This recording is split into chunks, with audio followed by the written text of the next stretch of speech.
Bien le bonsoir chez vous, mesdames, messieurs, et bienvenue dans ce tout nouveau numéro de votre émission sportive Speed Sport sur Speedline Télévision. Au menu de ce numéro de votre émission, nous allons parler de cette subvention octroyée par l'État aux différentes fédérations sportives du Bénin. Nous allons parler également du cas des requins de l'Atlantique qui sont dans un cas critique dans cette Super League Pro. Et en Europe, nous allons évoquer la Champions League et nous allons parler du sacre du Bayer Leverkusen après 120 ans d'années. Et tout cela, c'est avec mes invités que je reçois pour vous, que je vais vous présenter après cette courte pause.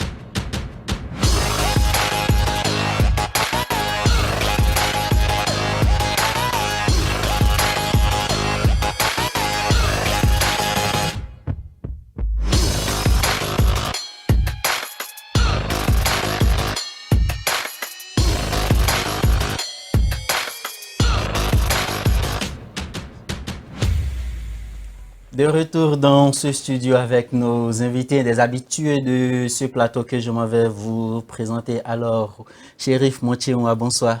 Salut Gildas, salut Roland, salut à toutes et à tous. J'avoue que tu es très élégant ce soir. Merci. Et je le dis en même temps, je suis très armé ce soir pour contrer les idées, les intentions de Roland Bélier. C'est un plaisir pour nous en tout cas de vous recevoir chaque jour que Dieu fait sur cette émission. Alors notre autre invité, il est reporter, journaliste reporter sportif également. Il a pour nom Roland Bédier. Bonsoir Roland. Bonsoir Gidas, bonsoir Chérif et bonsoir à tous les téléspectateurs. Alors, ainsi le décor planté, chers téléspectateurs, nous ouvrons cette émission avec la toute première rubrique. Il s'agit de Afrique Foot.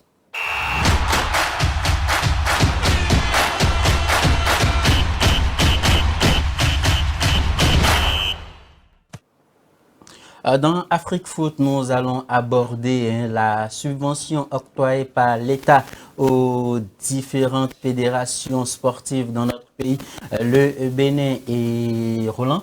Voilà la question que je m'en vais vous poser. L'État fait plus que l'année dernière. L'année dernière, c'est vrai, on tournait autour de 3 milliards et quelques, mais aujourd'hui, nous sommes allés au-delà de 3 milliards, 4 milliards, moins de 5 milliards pour les fédérations sportives béninoises. Un geste qui encourage ces fédérations-là à faire mieux que les années antérieures.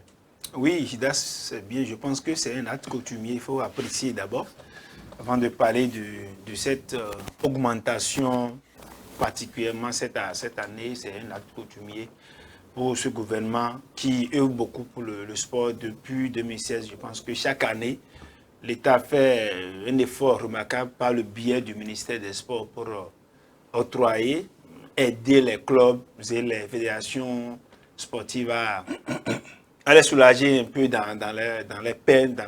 Donc, je pense que c'est important et c'est vrai, ce n'est pas forcément ce qu'on attend parce qu'en réalité, ça ne suffit pas. Mais le nom le dit, c'est une subvention, ce n'est pas l'intégralité des dépenses que effectivement, Gidas, mais quand tu analyses un peu les activités sportives, tout ce qui concerne les clubs, parce que quand on prend les clubs, les voyages, il faut des contrats avec les joueurs, comment dire, les organisations internes, tout ça là. Je pense que ça n'atteint pas cette subvention octroyée par l'État, n'atteint pas en réalité les dépenses, mais c'est quand même un truc là, c'est quand même un soulagement. Voilà un peu au sein des clubs, surtout pour les fédérations qui ont des compétitions organisées chaque année, qui ont aussi des plans d'action, la formation des athlètes, tout ça là. Donc je pense que c'est assez suffisant. Je pense que c'est venu à point nommé.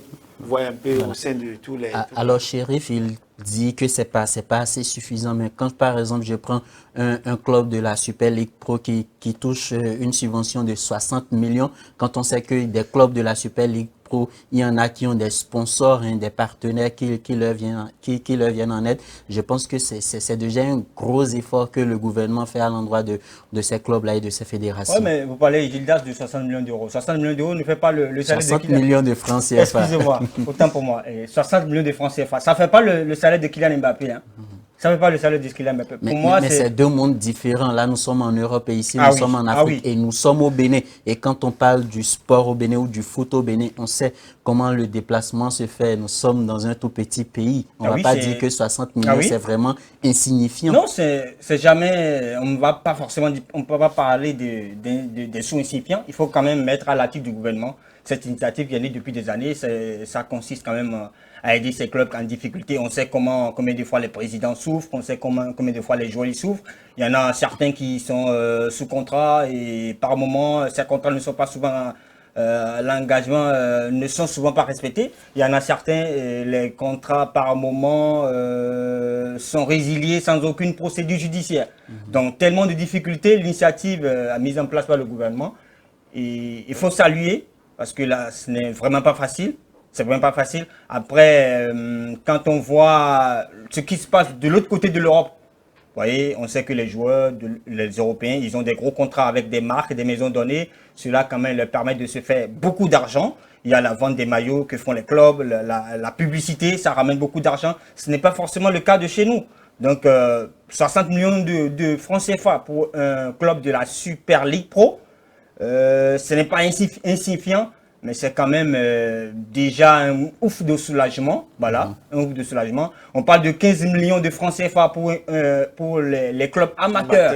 Voilà, un club de 4e division, voilà, qui reçoit 15 millions. Je pense qu'ils vont se débrouiller de toute façon avec. Après, si on a peut-être un coup de gueule, peut-être, ou bien quelque chose à souhaiter, à souligner au gouvernement, c'est peut-être d'essayer de mettre en place un comité de suivi, peut-être, pourquoi pas, pour essayer d'analyser comment ces fonds sont utilisés. Voilà, il ne faudrait pas que des groupes d'individus essaient de s'emparer de ces sous et que les joueurs continuent de surfer. Ce n'est pas possible. Il y a des critères, un instant, et bien dire, il y a des critères qui ont été mis en place afin d'évaluer voilà, les différentes fédérations et les différents clubs qui ont reçu ces subventions. Mais nous allons à l'instant, avec la complicité de la régie, suivre l'intervention du directeur du sport d'élite, Kofi Kodja. Chers amis sportifs, honorables invités, mesdames et messieurs, l'innovation importante traduite par la remise publique des subventions aux organisations sportives au cours d'une cérémonie solennelle suit son cours. Et déjà, nous voici réunis pour la 8e fois consécutive à ce grand rendez-vous d'octroi des ressources nécessaires à l'animation de la vie sportive et à l'organisation des compétitions qui en découlent. Je voudrais, en cette occasion, exprimer ma profonde gratitude à Monsieur le ministre pour le soin tout particulier qu'il a accordé à ce dossier depuis sa prise de fonction le 11 octobre 2023. Tout en travaillant à l'amélioration substantielle de l'appui financier de l'État aux fédérations et clubs sportifs, il a engagé les actions idoines en vue de la définition des critères d'allocation des ressources aux organisations sportives. Autrement dit, ces actions courageuses ont permis aux acteurs du mouvement sportif national de s'accorder sur les critères, les indicateurs et grilles d'attribution de subventions. Merci, Monsieur le ministre, pour votre souci de transparence et de crédibilisation du processus d'attribution des subventions. Je voudrais souhaiter la bienvenue aux responsables des différentes fédérations sportives, ainsi qu'aux dirigeants des clubs de football, de basketball, de handball et de volleyball ici présents. Mesdames et Messieurs les présidents, dans quelques instants, vous rentrerez en possession de vos subventions respectives. Je voudrais vous inviter à en faire un emploi conforme à leur destination. Je vous remercie. C'était à l'instant le directeur du sport d'élite, Kofi Kodja, arbitre international. Voilà. Et il invite à la fin de ses propos, Roland Bédier, il invite les différentes fédérations à vraiment faire un bon usage de ces subventions que l'État octroie voilà, à ces fédérations-là. Quand il parle de bon usage, à quoi, selon vous, fait-il allusion? Oui, je pense que c'est c'est bien dit, normalement, comme ce qu'on observe, ce qu'on entend les années passées. Vous savez, on donne 100 millions à une fédération béninoise et cette fédération n'arrive même pas à organiser une compétition. Vous voyez, une compétition au cours d'une année. Donc, c'est un peu difficile. Regardez le montant. Et on n'arrive même pas à organiser une compétition. Donc, ce qu'il dit, je pense que c'est assez pertinent. Et de cela, moi, j'invite le ministère à mettre en place un mécanisme qui va, bien évidemment, surveiller, un peu, superviser l'utilisation de ces fonds. Moi, je pense que là, c'est mieux que d'appliquer les trucs là, comment on appelle, les critères qui vont à la longue réduire les trucs là, comment diriger les subventions. Parce que quand vous allez sur ce terrain-là de réduction, c'est tout comme si le ministère ou bien le gouvernement ne considère pas certaines fédérations, alors que normalement, en temps normal, quand les subventions sont données, le gouvernement ou le ministère chargé des sports doit avoir une même mise sur ces fédérations, doit avoir une équipe ou bien un comité qui doit contrôler, qui doit même rentrer dans le plan d'action de chaque fédération. On doit avoir une idée sur ça. Qu'est-ce qu'ils ont à faire chaque année? Quelles sont les compétitions qu'ils vont organiser à l'interne comme à l'extérieur? Je pense que là, c'est mieux que d'appliquer ces critères pour que chaque fois, on réduit les subventions. C'est tout comme si, bon, vous ne donnez pas en réalité une force aux fédérations. C'est tout comme si vous réduisez les forces et que s'il y a certaines fédérations qui sont considérées, je prends par exemple, l'État ne peut pas dire que... je prends par exemple un exemple de l'éducation. Pas de l'éducation. Et donc, pas que cette année, par exemple, comme l'éducation n'a pas donné un résultat comme cela se doit, bon, on va réduire leur subvention. On ne peut pas dire ça. C'est tout comme si on est en train d'encourager, vous voyez, un peu la réduction ou bien le taux d'insuffisance dans le pays. Donc, je pense que c'est bien que ces fédérations-là soient évaluées sur des critères donnés. Et je pense que c'est ce travail-là que le ministère des Sports a fait avant d'octroyer ces subventions-là. Puisque vous êtes en train de parler de critères, nous allons suivre le ministre des Sports, Benoît Dato, qui revient sur ces critères qui ont conduit aux différentes subventions et à ces fédérations-là.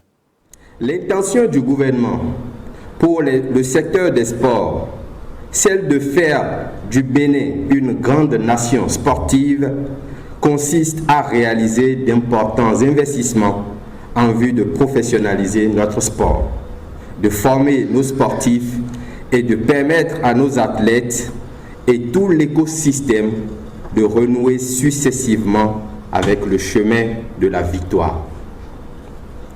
Cette année, deux nouveautés s'observent. La première, c'est la mise en place, dans une démarche consensuelle, des critères pertinents et objectifs qui récompenseront les fédérations qui auront les meilleures performances. Ces critères sont au nombre de 10 pour les fédérations et de 4 pour les clubs professionnels.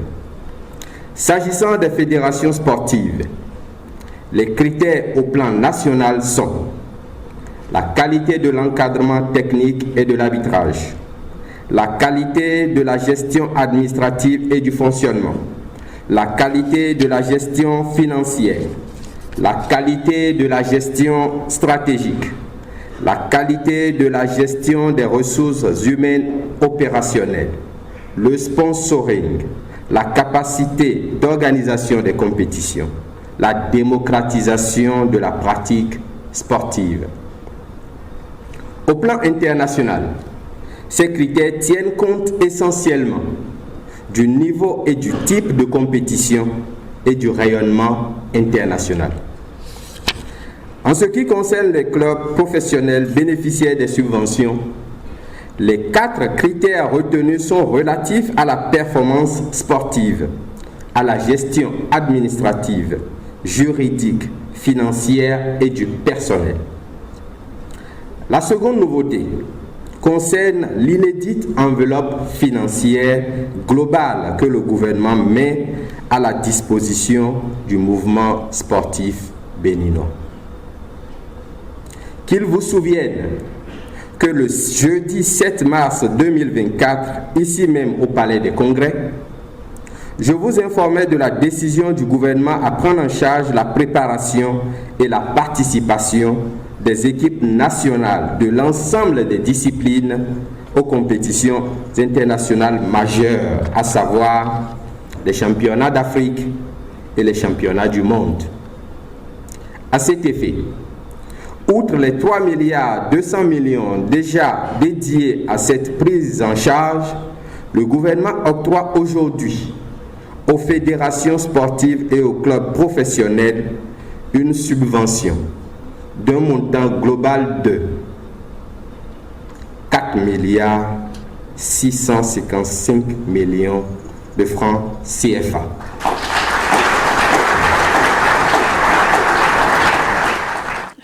Voilà, c'était à l'instant les propos du ministre des Sports béninois, Benoît Dato. Alors, Chérif, vous avez écouté le ministre, il est revenu sur les critères qui ont conduit voilà, au dispatching des fonds alloués par l'État à ces différentes fédérations. Alors, qu'est-ce que vous pensez de ces critères-là? Est-ce que vous pensez comme moi qu'il y a vraiment raison de partir sur ces critères-là avant d'octroyer ces subventions où on pouvait se passer de ces critères-là? Non, on ne pourrait pas forcément se passer de ces critères, hein, parce que moi, je l'ai bien écouté attentivement. Je pense que là, c'est de très bons critères, là. C'est de très bons critères parce que là, il a mis l'accent sur les clubs qui auront les meilleures performances. Il en a parlé.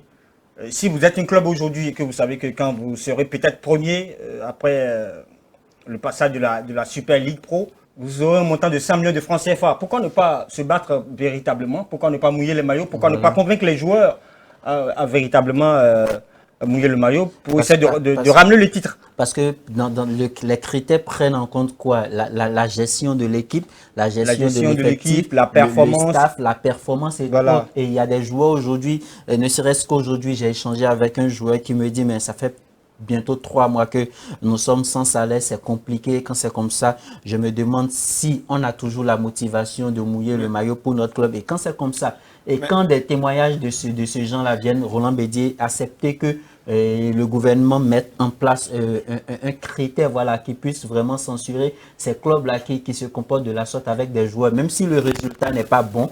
Pour un club, tout le monde, sur une saison, tous les clubs sont appelés comment dirais-je, à remporter le titre, mais ce n'est pas eux tous qui vont remporter le titre à la fin de la saison. Il faudrait qu'il y ait des perdants. Ce n'est pas parce qu'il y a des défaites que vous allez priver les joueurs de leur salaire. Donc, ce sont des critères que le gouvernement met en place. La preuve, il y a des clubs de la Ligue Pro Suite et qui est égal à la deuxième division. Mais quand tu organises le baccalauréat par exemple, et quand tu dis que quand tu es premier du Bénin, tu vas voyager pour la France, tout le monde ne peut pas être premier. Hein. Voilà. Mais tout le monde ne peut pas être premier. Justement, donc il y a des clubs de deuxième division qui ont pris un même montant que des clubs de la première division, parce que au niveau de la deuxième division, ces clubs-là font tout pour être en règle, ils font tout pour respecter tous ces critères-là dont parle le ministre, dont a parlé le ministre tout à l'heure. Je pense que Gidas a qui le tort.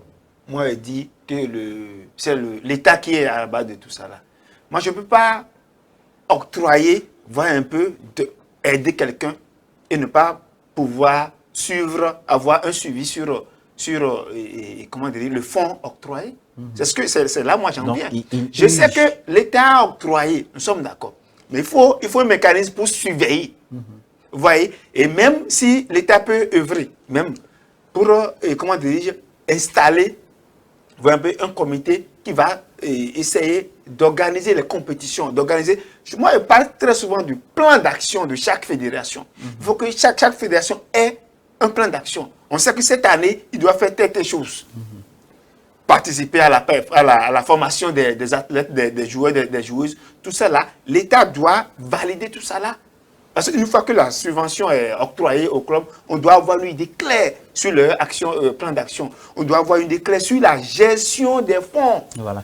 Moi, j'appelle l'État à ça, mais si vous allez dans le sens qu'à chaque fois, l'État, on va se baser sur ces critères pour réduire le fonds octroyé au club, mais vous leur donnez quelle force? C'est tout comme si on dit, bon, il y a certaines fédérations à considérer, certaines fédérations, mais parce que je n'ai pas la force, comment ils vont évoluer? Comment vous voulez que j'ai des performances? Judas. Voilà, donc Chérif Roland propose que le ministre des Sports mette en place un comité de suivi de ces fonds-là. Le comité de suivi, je suis partant. Je suis partant là parce que là, il faut, je le disais tantôt dans la première prise de parole, je le disais tantôt, il faut quand même un petit suivi là pour que des groupes d'individus ne prennent pas d'assaut ces fonds-là pour que les joueurs continuent de surfer. Parce qu'on sait combien de fois les joueurs ils souffrent sur l'air de jeu. En tout cas, nous sommes au Bénin. On ne peut pas dire au cours d'une année que c'est pratiquement toutes les équipes qui ont fait une bonne performance. L'équipe qui a gagné cette année, peut-être que c'est après 10 ans, après 20 ans. Je parlerai tantôt du cas de Bayer Leverkusen. Depuis 120 ans, vous vous rappelez. Une chose est sûre, hein, nous sommes au Bénin, nous sommes dans notre pays. On sait comment, quand il s'agit d'argent, comment les gens font une bonne gestion entre griffes, hein, donc je ne veux pas parler pour ne rien dire. Alors, de ces fédérations-là qui ont reçu des subventions, il y a la Fédération béninoise d'escrime, qui a à sa tête l'ancien journaliste sportif de l'ORTB, Jacques Okumansou, que nous vous invitons à suivre. Je crois qu'il était temps qu'on apprécie les fédérations autrement sur des valeurs beaucoup plus techniques et que ce ne soient pas des subventions qui viennent et que des cadrages soient faits simplement parce qu'on se retrouve dans des lieux fermés. Donc je crois que c'est les mesures qui ont été prises, les deux mesures aussi bien, les mesures techniques et la prise en charge totale des équipes nationales aux grandes compétitions. Il faut saluer cette prise d'initiative par le gouvernement. Il faut remercier le nouveau ministre qui a porté ce projet et qui aujourd'hui nous a apporté la bonne nouvelle parce que nous reconnaissons tous ensemble que les fédérations travaillent, surtout les jeunes fédérations comme les nôtres.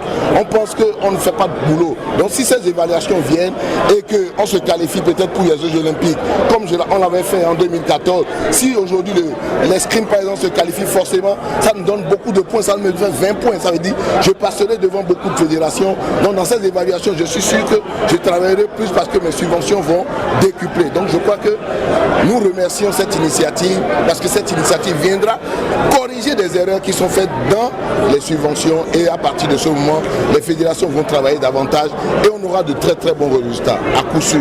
Merci beaucoup, monsieur. Merci. C'était à l'instant Jacques Okumansou, président de la Fédération béninoise d'escrime, et sans transition, nous restons toujours dans cette rubrique Afrique Foot et nous allons parler du cas critique des requins de l'Atlantique qui sont derniers à la mi-saison de la Super League Pro. Alors avec vous, Chérif, qu'est-ce qui pourrait expliquer cette contre-performance des requins de l'Atlantique quand on sait qu'il y a des années, c'était des clubs qui étaient vraiment au sommet de ce championnat béninois, mais aujourd'hui on remarque que rien ne va avec les requins de l'Atlantique. Est-ce que c'est un souci avec l'entraîneur ou c'est l'effectif qui ne répond pas du tout aux besoins de l'entraîneur? Non, mais Gildas, généralement, on a souvent tendance à taper sur les coachs chaque fois que les résultats n'y sont pas. Pour moi, je ne pense pas forcément que le déclin des requins de l'Atlantique soit forcément l'entraîneur soit le seul responsable. Il faut parler du staff, il faut parler des directeurs sportifs. Il pourrait y avoir des problèmes de recrutement, voilà, depuis le début de la saison qui pourraient potentiellement jouer sur la force de cette équipe de requins de l'Atlantique. Mais voilà, parlant des requins, on sait que c'est un grand nom du football béninois. On aurait quand même pu espérer qu'ils jouent les premiers rôles, parlant de la Super League Pro. Et voir cette équipe aujourd'hui à la traîne en bas du classement, ça fait vraiment de la peine. Mais n'oubliez du tout pas, hein, Gildas, n'oubliez pas qu'il y a 2 ans, l'équipe s'était juste contentée de la Ligue Pro Suite. Donc après aujourd'hui, la voir en Super League Pro, c'est déjà mettre à l'actif de l'entraîneur quand même qui aurait fait quand même un redoutable travail pour pouvoir remonter la pente et faire monter cette équipe en Super League Pro. Et en plus, le système du championnat quand même ne permettront pas forcément de le renvoyer parce que la cible de le renvoyer et que quand le format Ligue Pro va reprendre ou quand on sait que même quand tu es premier de la Super League Pro, tu es obligé de discuter d'abord la Ligue Pro avant d'avoir une potentielle qualification. Qu'est-ce qui prouve que si on le renvoie le coach et qu'on ramène un autre entraîneur, il en a suffisamment dans le pantalon pour pouvoir remonter la pente. Donc pour moi, oui, les requins de l'Atlantique, ils sont en déclin, mais il ne faut pas tout de suite s'en prendre au coach. Parce que là, cette faiblesse du club incombe tout le staff et tout le monde, y compris même le président du club, Gildas. Voilà, et il y a quelques joueurs de ce club-là, Roland, que nous avons rencontrés qui ont fait cas des salaires non payés, qui ont fait cas des conditions difficiles de voyage. Souvent, ils arrivent à destination à quelques heures du match, tout fatigués. Est-ce que tout cet ensemble-là ne pourrait pas contribuer vraiment au déclin de cette superbe équipe des requins de l'Atlantique? Moi, je pense que le problème des requins, c'est un peu vraiment profond, problème structurel. Je me retourne un peu à l'année dernière pour vous dire que l'année dernière, ils avaient recruté le coach ivoirien Yelato Siloué, qui, au début, avait bien commencé avec les joueurs, parce que le courant passait bien. À un moment donné, l'équipe, il n'y avait plus de performance, plus de résultats. Finalement, je pense qu'il a été renvoyé, il avait démissionné. Et ça s'est fini par, devant la juridiction. Donc, ils ont payé des indemnités et tout. C'est un bon coach qui a son nom, il a fait un nom en Afrique. Cette année, ils ont recruté encore un autre entraîneur. Camerounais. Le Camerounais, que j'ai suivi lors de la première phase, la phase zonale. J'avais couvert un de leurs matchs à l'université où je l'ai interviewé, il a parlé, j'ai vu que bon, c'est un co-professionnel qui est venu vraiment.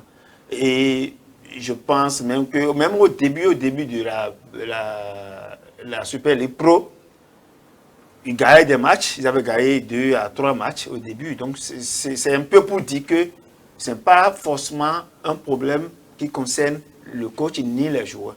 C'est un problème structurel qui concerne véritablement le bureau. Technique de cette équipe. Oui, et c'est un problème qui date. C'est vraiment un problème qui date. Parce que je vous ai rappelé maintenant comment le coach de l'année dernière était parti. Il a tout Siloué. Voilà un peu. Il y a un cas, je ne sais pas si vous étiez au courant, la 5e journée de la Super League où ils avaient joué en équipe contre US Cavalier, où ils menaient l'équipe à 3-1. Et à l'arrivée, il me semble que les 3 buts ont été égalisés. C'était un score nul, 3 buts partout.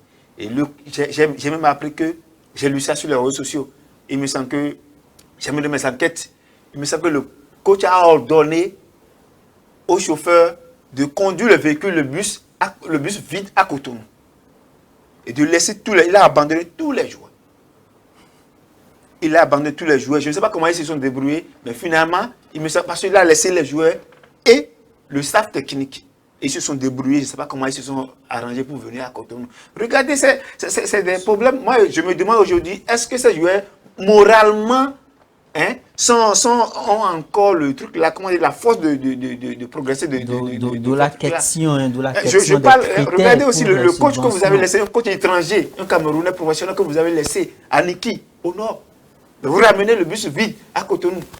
Pour quelle cause? Sous prétexte que bon, les 3 avions ont été égalisés, mais ce n'est pas tous les jours qu'il faut gagner. Donc, vous voyez, c'est des problèmes structurels. Dans l'une de ses interventions, le coach François, c'est l'international camerounais, qui disait ceci: est-ce que la saison est terminée? Non. Est-ce que les requins ont les moyens de jouer le titre? Non. Mais est-ce que les requins peuvent rester en Super League Pro? Il a dit oui. Donc, de ces propos-là, on peut tirer une conclusion comme quoi les requins n'ont pas les moyens, voilà, de jouer la première place, de jouer le titre de champion du Bénin, mais ils peuvent tout de même rester en Super League Pro. C'est une promesse qu'il fait, mais si les moyens n'accompagnent pas, je pense qu'avec le temps, puisque à la longue, il va falloir laver son honneur, le coach risque de déposer le tablier et de s'envoler pour un autre club. Alors, c'est sur cette information des requins de l'Atlantique que nous allons fermer cette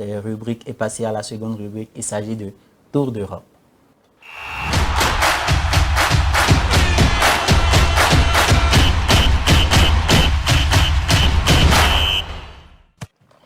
Puisque la Super League Pro était en congé, les yeux des fans du foot étaient rivés. De l'autre côté de l'Europe, il y avait 2 belles affiches qui nous attendaient. Il s'agissait de l'affiche entre Manchester City qui se déplaçait sur la pelouse du Bernabéu pour croiser le Real de Madrid, et l'autre affiche, c'était le mercredi entre le Paris Saint-Germain au Parc des Princes. Voilà deux équipes qui se sont répondues coup pour coup durant cette rencontre, 3 buts partout. Alors, chéri, je ne sais pas si comme moi, vous avez suivi un très beau match. Oui, c'est un très beau match. Hein. City, c'est un rouleau compresseur. Hein. Je ne m'attendais pas à ce niveau de City, surtout qu'ils sont en déplacement. On sait qu'à Bernabeu, il y a le 12e homme, le public qui pousse à fond son équipe à aller jusqu'au bout. Voilà, début sur début, vraiment, j'ai été ébloui par la démonstration sans précédent des hommes de Guardiola. On le connaît un peu, hein, Guardiola, depuis le FC Barcelone. Il garde le ballon, il fait la différence, il essaie quand même de priver l'adversaire du ballon. C'est ce qui fait sa force, en fait. Et sur ce match-là, il a une nouvelle fois prouvé toutes ses qualités. Mais attention quand même, hein, parce que là, 3 partout, oui, le Real va se déplacer pour le match retour. Attention quand même, hein, attention parce que City à domicile, ça va être un gros match, hein, mais attention, le Real a une très grande histoire, hein, très grande histoire. Donc, on s'attend quand même à une très belle rencontre le mercredi, non, ou bien demain. Le mardi. Le mardi. Voilà, on s'attend à un très très beau match, Childas. Voilà. Alors, Moi, je pense que la décision, ça va être après le match de demain, hein, parce que vous connaissez bien. C'est les deux équipes qui sont un peu réguliers, voyez un peu dans cette compétition. Et quand on parle de la Ligue des Champions, il faut la régularité, il faut l'expérience, ce que le Real a, vous savez bien. Donc, c'est vrai. C'était un peu le même scénario la saison dernière, match nul à Bernabeu 4-0 à Etihad. Voilà, Oui, bon, c'est vrai, les matchs ne se ressemblent pas. Et aussi, il faut dire que le Real n'a pas forcément la grande équipe, performante du siècle, mais le Real a toujours répondu favorablement. L'année dernière, c'est vrai, je pense qu'il y avait des erreurs. Il y avait des erreurs parce qu'aujourd'hui, je ne pense pas que City a cette force. C'est vrai, il y a des accélérations, il y a des performances, surtout cette animation offensive. N'oublions pas que l'autre n'a pas joué, comment il s'appelle? Kevin De Bruyne n'a pas joué. Le métronome de celui-là va revenir. À l'infirmerie. Donc, je doute fort qu'il va jouer demain. Mais Kevin De Bruyne revient demain. Le métronome de ce milieu il aura fort à faire demain. Mais il faut dire qu'au match aller, il y avait des fébrilité défensive au niveau de toutes les deux équipes. C'est pourquoi il y avait tellement de buts. En tout cas, le match retour va au-delà des joueurs. Hein. On s'attend à assister à un match tactique du côté des deux entraîneurs. Ah oui, tactique, oui, parce que là, au match aller, ils ont fait 3-3. Donc, au retour, il va falloir à une équipe de déchaîner l'espoir, comme l'a dit l'autre. Hein, déchaîner l'espoir. Il va falloir une victoire obligatoire pour l'une de ces équipes pour pouvoir tirer son épingle du jeu. Parce que forcément, il faut une équipe pour se qualifier pour les demi-finales. Donc, en tout cas, ça sera... Après tout, City a un avantage parce que c'est à la maison, c'est à Etihad. Ils ont le deuxième joueur. Mais il faut pas déjà, s'en réjouir. Faut pas encore enterrer le Real de Madrid. Et en tout cas, c'est demain, après les 90 minutes, on saura qui sera ce club-là qui va jouer les demi-finales de la Champions League. C'est 2023-2024. Hormis ce match passionnant qui a tenu tout le monde en haleine, il y avait un autre match, c'était le mercredi dernier au Parc des Princes, le match qui opposait le Paris Saint-Germain au FC Barcelone. Un autre match très passionnant, la victoire du FC Barcelone sur la pelouse du Parc des Princes en France. Alors, Bédier, on attendait impatiemment ce match-là. On en a parlé en studio ici. Les retrouvailles de Luis Enrique avec le FC Barcelone à l'époque, c'était Luis Enrique qui était l'acteur de cette fameuse remontada. 6-1 de l'autre côté du Camp Nou, quand Paris avait battu le FC Barcelone 4-0 à domicile. Voilà, Luis Enrique, aujourd'hui coach du Paris Saint-Germain, mais qui n'a pas su trouver la solution pour contrecarrer les plans du FC Barcelone, qui finalement l'a emporté sur le score de 3-2. Là, je ne me base pas trop sur l'histoire, là, cette remontada, parce que les hommes ont changé, mais l'institution reste toujours, c'est le Barça et le Paris Saint-Germain. Donc, le Barça s'est imposé, il a toujours montré que c'est une institution, ce n'est pas les hommes. Vous voyez un peu. Donc, je pense que Paris a failli. Paris a vraiment pêché parce que ils sont menés 1-0 au retour des vestiaires. Rapidement, ils ont égalisé. Le deuxième but est venu. Donc, ils doivent... Luis Enrique doit s'appuyer sur ces trucs-là, sa tactique pour pouvoir s'imposer, surtout installer un bloc bas défensif qui va beaucoup défendre et qui va permettre aussi au milieu de progresser, de faire les accélérations, ce qu'il n'a pas pu faire. Je pense que Xavi et Hernandez, je pense que c'est ça, c'est basé sur sa tactique. Il a fait quelques changements après, bien avant. Et le troisième but, il a fait sortir Rafinha. Oui, c'est des joueurs qui étaient sur le coup d'une suspension en cas de carton. Donc il a fait sortir. Et l'autre Pedri était rentré. C'est lui qui avait même donné la passe adhésive à Christensen aussi, qui lui était aussi remplaçant.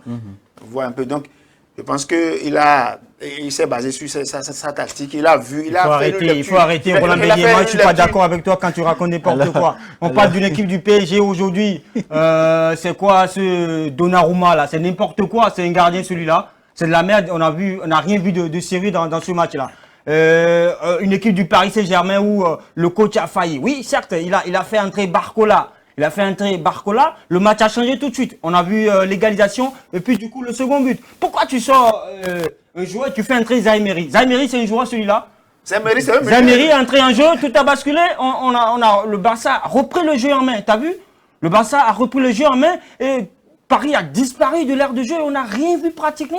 Je ne pense pas que Zaïmeri a pris un jeu. Forcément, c'est les remplaçants. Ça doit être Luis Enrique n'a pas pu donner les conseils qu'il faut aux joueurs. Non, c'est pas possible. On ne peut pas douter aujourd'hui. J'ai vu l'équipe du Paris Saint-Germain qui a été pratiquement nulle. Nous allons, chers une équipe du Barça quand même qui a manqué la Ligue des Champions pendant des années et qui revient aujourd'hui et Paris est incapable de s'imposer à domicile. Aujourd'hui, Barça est deuxième.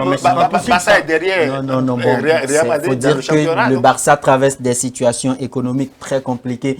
Sinon, il n'y a pas raison de comparer le Barça au Paris Saint-Germain. Donc, ne dites pas que c'est le Barça. Non, mais il y a des investissements, Gildas. Oui, on investit depuis des années. On a fait venir Zlatan Ibrahimovic pour des millions d'euros. Il est parti. On a fait venir Cavani, El Matador. Il est parti. On a mis le projet sur Di Maria. Où il est passé Neymar. Aujourd'hui, il a grossi. Il est devenu.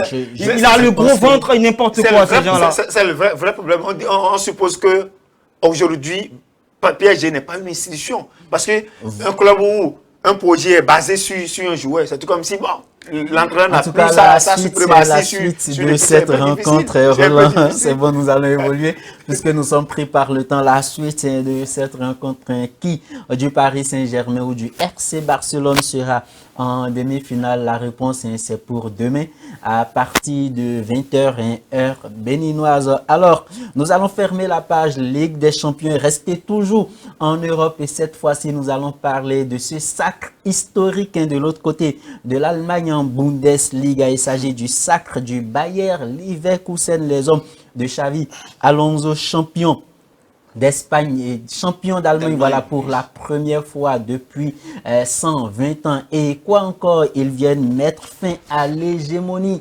bavaroise qui a duré 11 ans. Le Bayern de Munich, champion d'Allemagne pendant 11 ans successifs. Et c'est le Bayer Leverkusen, après 120 ans, qui vient décrocher son premier titre de champion d'Allemagne. Et rappelons que nous ne sommes qu'à la 29e journée. Le championnat n'est pas encore fini puisqu'il reste encore 5 journées avant la fin. 2024. Voilà un sacre qui porte la marque d'une personne et d'un coach qui petitement entre dans la légende des grands coachs. Il s'agit de Xavi Alonso qui a pris ce club-là presque relégable, qui était dans le mal durant le mois d'octobre, mais aujourd'hui qui a porté ce club-là sur le toit de la Bundesliga, le championnat allemand. Alors, Chérif, un sacre vraiment historique qui restera gravé à jamais dans les mémoires des fans du Bayer Leverkusen. Ah oui, il est bon. Il est vraiment bon, Xabi Alonso. Les mots me manquent vraiment pour qualifier le personnage parce qu'il a été très bon. Je l'ai suivi quand il était au Real Madrid. Il a été bon, il a été un grand homme du milieu de terrain. Après, il a été racheté par le Bayern. Il a fait des années au Bayern et puis il a disparu de l'écran. Il apparaît maintenant sur le banc du Bayern Leverkusen. Vraiment, cette année, il a été magnifique. Privé le Bayern, le grand Bayern du titre de la Bundesliga. C'est impressionnant ce qu'il a produit cette année. Et je ne peux que lui souhaiter bonne suite, hein, parce que là, on connaît ce genre d'équipe souvent. Quand ils remportent le titre, à la longue, souvent, il y a les difficultés. Les années suivantes, ils vendent des joueurs, ils vendent tellement de joueurs, et puis le club s'écroule. Reste à savoir si Xavi Alonso ne va pas partir dans un plus grand club. Exactement, on a connu l'exemple de Leicester City en Angleterre, qui a été championne en 2016, non? En 2016, là. Et puis, l'année suivante, on a vu comment le club a failli, et puis tout est parti comme ça. Voilà, merci, Chérif. Alors, Roland, historique, hein, ce qu'a réalisé Xavi Alonso avec le Bayer Leverkusen. Oui, je pense que c'est vraiment formidable. C'est un titre vraiment historique après 120 ans. Hein. C'est Xavi Alonso qui est venu donner ce championnat à ce club qui a fait de bonnes prestations avec un certain Boniface, le Nigérien, qui aussi a marqué tellement de buts. Moi, il dit c'est les statistiques qui m'ont vraiment ébloui. 25 victoires, 4 matchs nuls, c'est ça, hein? Avec 74 buts marqués, 19 buts encaissés, vraiment, c'est formidable. Alors, et je pense que quand vous parlez de Bayern, le grand Bayern, je pense, il y a de cela depuis 2 ou 1 an, le Bayern était en difficulté. Ouais, il y avait le renvoi, ou bien le renvoi de, comment dire, le Sénégalais là. Ils ont recruté qui? Kane, qui marquait, mais qui n'a pas su profiter le club. En tout cas, nous sommes contents pour cette équipe du Bayer Leverkusen avec son coach Xavi Alonso. J'espère que cette équipe va demeurer et va toujours continuer à produire ce football-là. On rappelle que l'équipe reste invaincue et après 29 journées de match en championnat, et elle est toujours en course pour 2 autres compétitions, la Coupe d'Allemagne et l'UEFA Europa League. Donc, ils sont désormais en train de viser un triplé. Nous ne pouvons que leur souhaiter une très bonne chance. C'est sur cette information du Bayer Leverkusen que nous fermons cette deuxième rubrique pour ouvrir la 3e et dernière. Il s'agit de Autres Sports.